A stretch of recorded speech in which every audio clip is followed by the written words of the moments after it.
Fibromyalgia, diffuse, achy, sometimes disabling pain, fatigue, brain fog, insomnia, irritable bowel, restless leg syndrome. It's these common symptoms that people have, and we give it this name called fibromyalgia.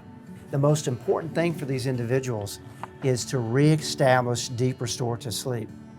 So one of the key things that happens with these individuals is they develop insomnia. Sure. Struggle to fall asleep, struggle to go to sleep, stay asleep. You know, with pain, it's 100%. Brutal, right? 100%. So they get in this cycle where they're not sleeping, and some of them for decades.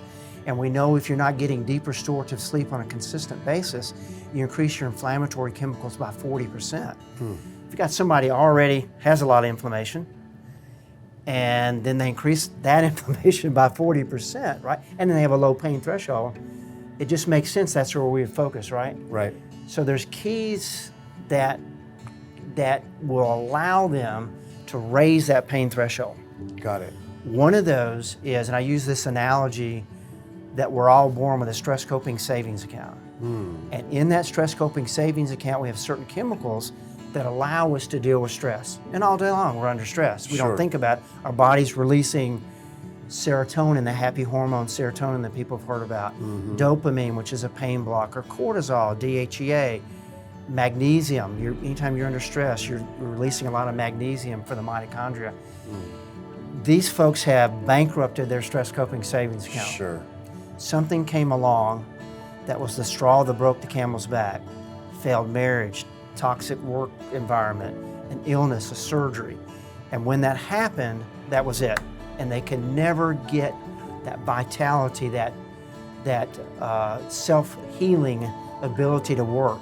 Interesting. And then the symptoms just start to pile up. Totally candid. I mean, the grass was greener on the other side for me as a chiropractor, because when I started working with these fibromyalgia patients, incredibly complicated patients, I thought, oh gosh, if I just had my medical license, I could prescribe very judicious, but an integrative approach. Right, right. A little bit of medicine, pharmaceuticals, and then the natural stuff, and that would be perfect, right? Right. So naively, I started this medical practice, and it was this 10,000 square foot practice in the campus of a hospital in Birmingham, Alabama. They kind of recruited me.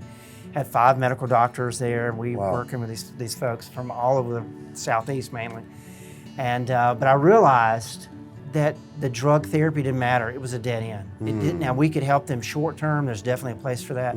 But long term, it was not going to solve the problem. It was really about testing instead of guessing. It was really about trying to find that underlying trigger, or triggers plural.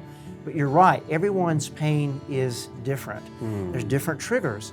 The last 3 years, I can't tell you how many people with fibro that I'm seeing have mold toxicity. And that's one of the things creating pain for them, is this mold toxicity issue. You asked me 3 years ago, I said, yeah, I don't deal with mold. But I started getting these patients and doing the testing, and they were doing better, but then something would be, well, what am I missing? Right. And then there it was. Right. It's like, okay, so now, the same thing with Lyme. Right. 3 years, 5 years ago, I guess, I didn't know, what Lyme, that didn't really have anything but to do with fibro or chronic pain, and obviously it does. So everyone's trigger or triggers is going to be different, and it's a matter of doing the detective work and figuring that out, and then taking the steps to get healthy to fix those things.